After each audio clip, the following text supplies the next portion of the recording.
And with me, I'm joined with Dr. Semalu Charles Cake. Doctor, good morning. Good morning, John. Happy to see you again. Happy to see you. Are you okay? Very, very wonderful. It is a new day, and as usual, we give information to the public to make sure that we give them information that are at hand as they are kickstarting their day. Yeah. What do you have for us today, besides, before we even go further into what we've prepared for the morning? What do you mean by? Oh, anything. You might have something that is going on. Yeah, it's hot. It's hot outside. It's hot. I was talking to a friend of mine. She's called Esther. So I was telling her how hot it is. And she was like, why don't you get AC? But we have AC already. No, like at home, everywhere. Okay. Yeah. Because I was like, sometimes we are so much used to having AC in workplaces. Yes. But she was like, no, you need the AC at home. But AC is not good. Yeah, but I was like, no, this is the pearl of Africa.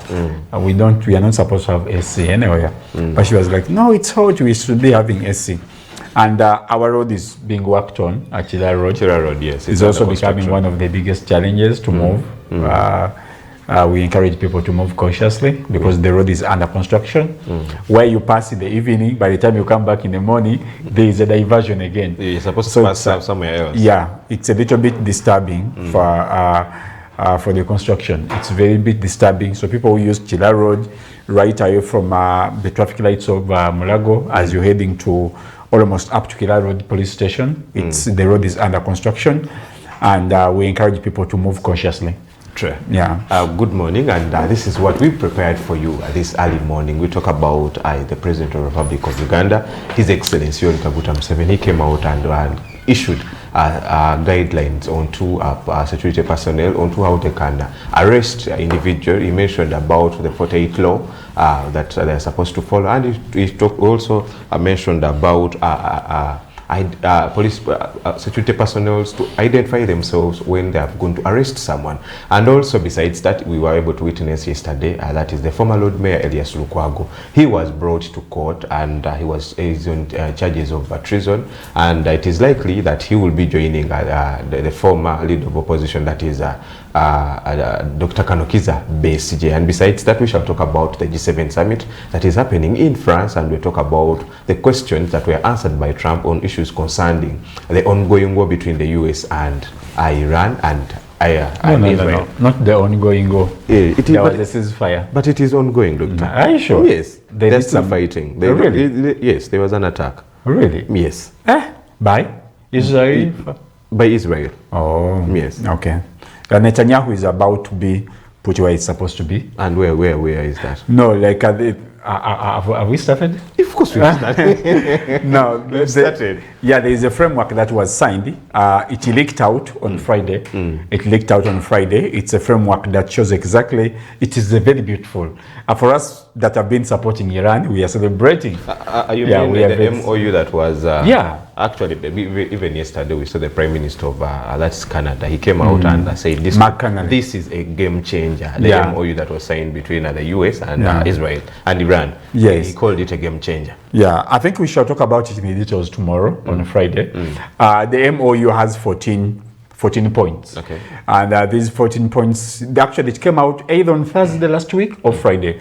But of course it has not been given out officially. But being a media person, you can find a way of accessing it. The MOU is very, very, very wonderful. On the side of Iran, as we speak, we have a new superpower. And what? And that is Iran. Yeah, we have a new superpower. That is Iran. It has won militarily and it has won diplomatically. Okay. When it comes to fighting, there is what we call a military defeat, or a military defeat can be either serious military defeat or diplomatic defeat. But on either front, Iran has won. But of course, you don't have to forget that the image, their leader, Ayatollah Khamenei, yes. Of course, that is irreplaceable. So many wonderful generals were eliminated. So many people, the 165 kids that were killed by American, jets. But of course, as we speak, the framework is very clear. It talks about how the peace talks are supposed to be had. Now, this is not a ceasefire agreement, but it's the basis of the discussions that they're supposed to have in the next 60 days. One of the biggest changes is all Iran frozen assets are supposed to be taken back. And as we speak, Iran has already received the $3 billion from the that money from the US government. No, from Qatar. Okay. Yeah, from Qatar, but that money was from Trump. From and Qatar, but that money was from in Qatar, yet it came from Trump. Yeah, Iran has gotten what you call frozen assets. So many assets of Iran. You know, different countries have assets in different states, yes, including Uganda. One of the most developed African countries in the 60s was Uganda, most especially when it came to having what you call foreign assets. So countries buy property in outside countries. Yes. You know, Uganda had a lot, but I hear all of them have been taken away in the 40 years of NRM. They've been, you know, somehow mismanaged. But the point I was trying to talk about here is that during the revolution, what you call the Islamic Revolution in Iran, most of the assets that Iran had were frozen. Were frozen. They were not even allowed to access them. One of them was in 1979, okay, Iran had sent almost $500 million to America to buy weapons. You understand? Yes. So by the time Obama became a president in 2015, that Iran bought weapons, but the weapons were not delivered. So when Obama... But they took the money. Yes, they took the money. That's how Americans do. They take the money, they don't give you what you need. Now, during the JCPOA, I don't know if you heard about that framework, where Iran had a discussion with the President Barack Obama. One of the biggest discussions that Ayatollah told Obama, that you have $400 million that were taken from us in 1979. You know what Obama did? Obama sent $1.5 billion in cash. That money was put on the Boeing. It moved from America to Switzerland, and then the Iran people picked it up from Switzerland to Tehran. That is Iran. So under the regime of Barack Obama, he paid off the debt. Yeah, he paid off that specific debt. Yes. But why they could not do a wire directly? Because at the end of the day, that money could be wired. You know, from a given bank to another bank. That money could not get wired because America has sanctions on Iran. Irrespective of the sanctions, I mean, sanctions mean that you're not supposed to have any kind of transactions between a given country and the other. Yes. So, but at least they were in a position to send that money. That is what brought about what we call the JCPOA. Now, that's the agreement that allowed Iran to have a little bit of some nuclear weaponry, uranium enrichment, not beyond 20%. Okay. Yes, that was as per the arrangement that was discussed by Barack Obama in 2015.